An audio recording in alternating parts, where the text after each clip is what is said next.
You know, it's funny. If I can recall the last review, I gave nothing but praise to Spike.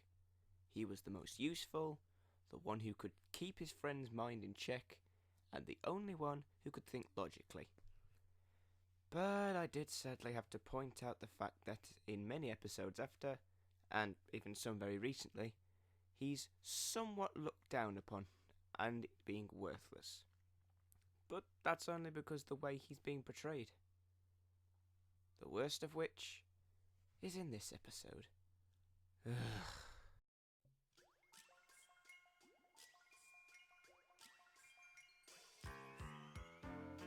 Hello there, my friends. I am the editor, and welcome back to Cut and Print. Here I look at episodes suggested by you, the audience, and review them accordingly. Yet another episode has come to my attention, in the form of Spike at your service. The episode that proves my point that Spike isn't cared for enough in the show, making it a hated episode by fans because of the way that Spike is like this. So, let's take a dive into this and see where the fans are coming from. This is Spike at your service. Friend in me. You've got a friend in me. We start off this episode with a pile of books that Twilight is going to be reading. Jeez, does she ever take a break? But she isn't the focus today. No, we follow the adventures of Spike and his long to-do list. Touch nose with tongue. Play bongos on my belly. Smell my dirty feet. Oh, the busy lives of dragons. How I envy you. So after his hectic schedule is finally finished, Spike decides he'll go for a ride in a balloon.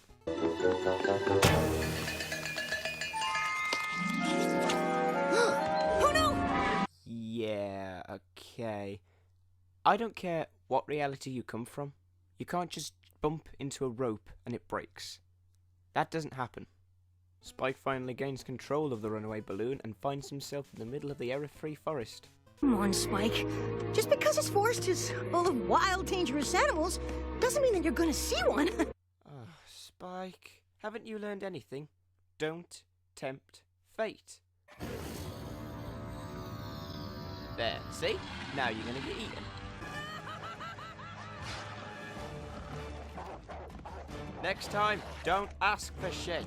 These creatively designed creatures are timberwolves. And my emperor, do they look gorgeous. Just look at the designs of them. They made out of the actual timber and wood of the forest themselves. How creative is that? Seriously, it's hard to believe that these things were made in Flash.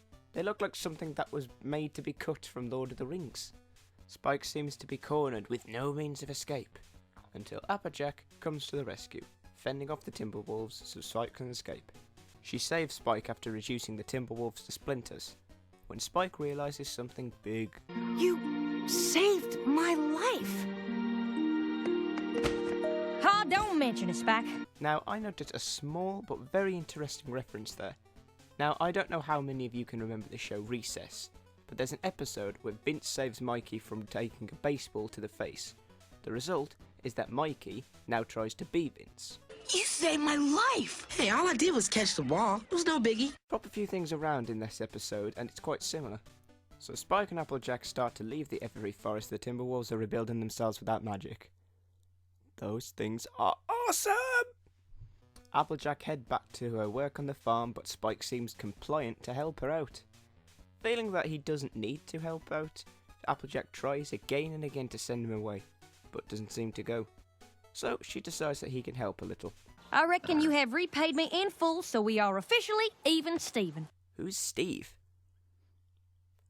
Oh, hi Steve. Hello. So Applejack has no choice but to give him something to do, and... Pies! Pies! I'm helping Applejack make some pies! What? Spike, little feller, could you get us some more eggs? Coming right up. What? Oops. Sorry, Applejack. Let me get something to clean that up.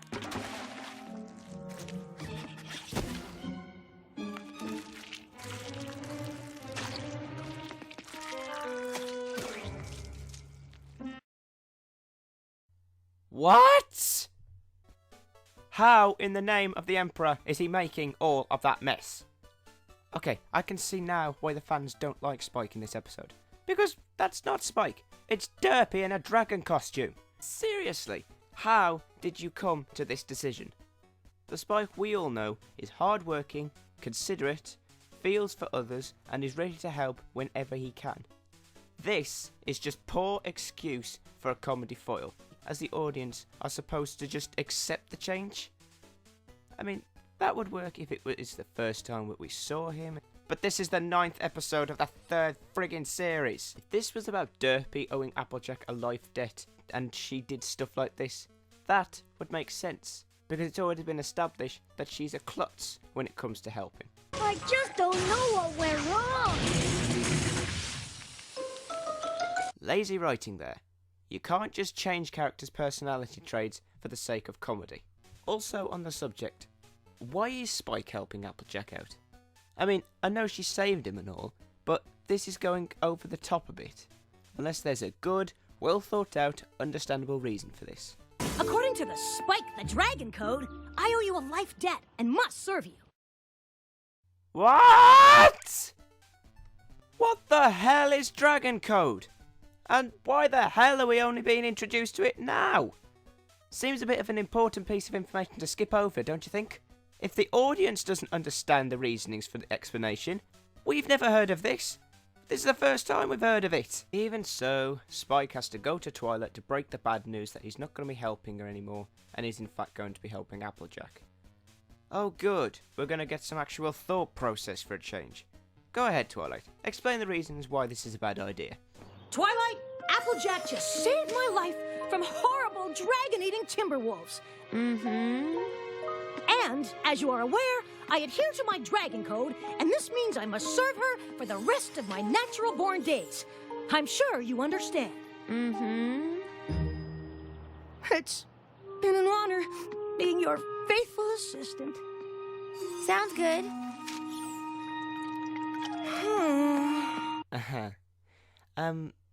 Excuse me a second.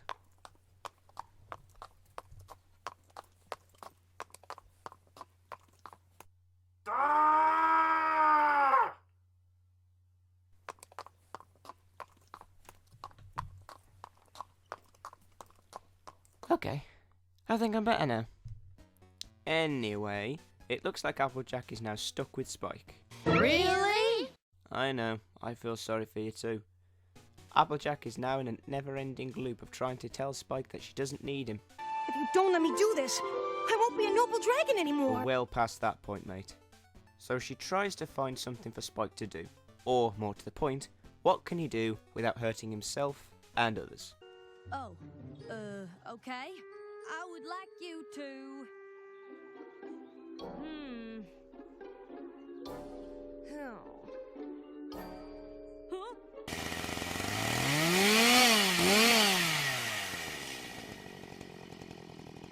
Hey, it's just an idea!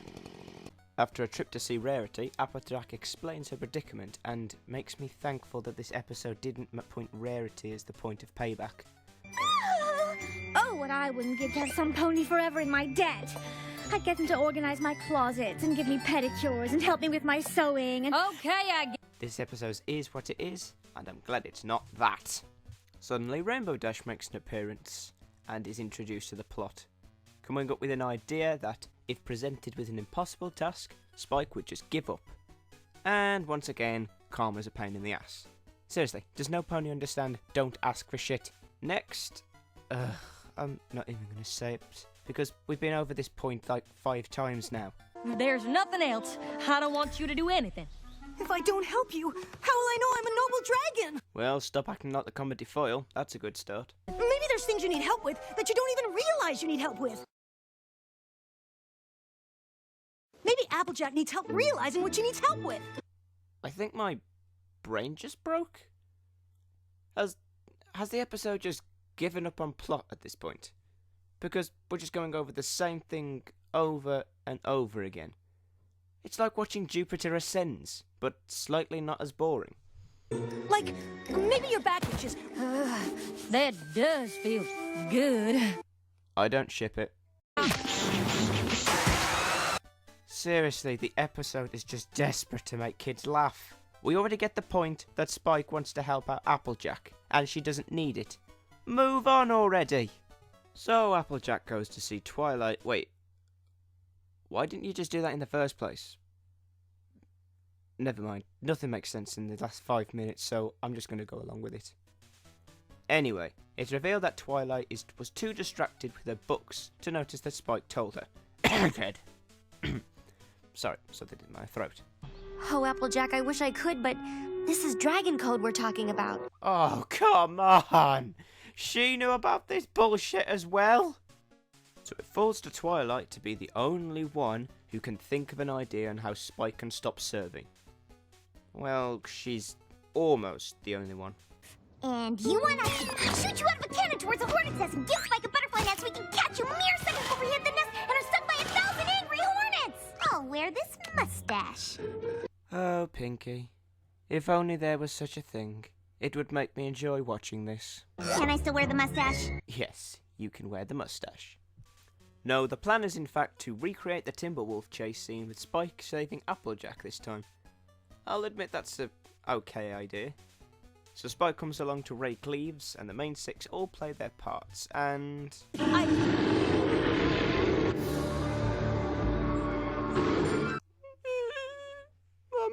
is the scary monster gone yet? Sorry. I wasn't scared.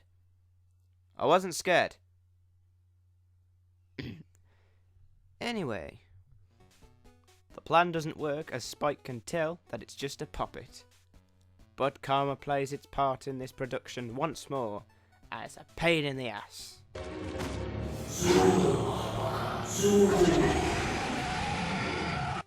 As Applejack and Spike run away from the Timberwolves, Applejack climbs to the top of the rock pile and pushes a larger rock on top of them as they run past. They smash into pieces, and like before, they come alive. Okay, this episode is just worth it for the wolves' transformation. I mean, not only do they use their broken body parts, but hey, they use parts of the entire forest to reconstruct themselves. And they jump into a giant version of themselves. How creative can you get?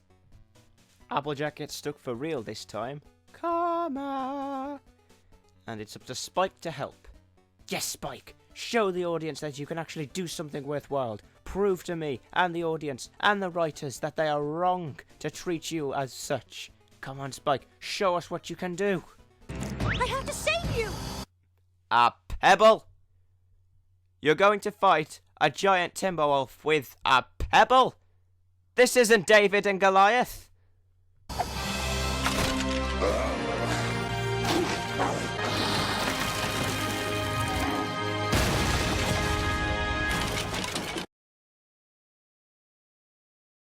Okay, that's it. I'm wrapping it up. I can't stand this anymore.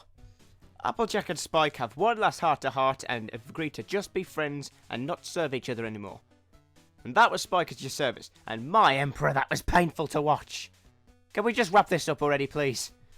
The story is just a poor excuse to make Spike out to be a character that's useless and worthless. And no matter what he does, he can't help or do anything right.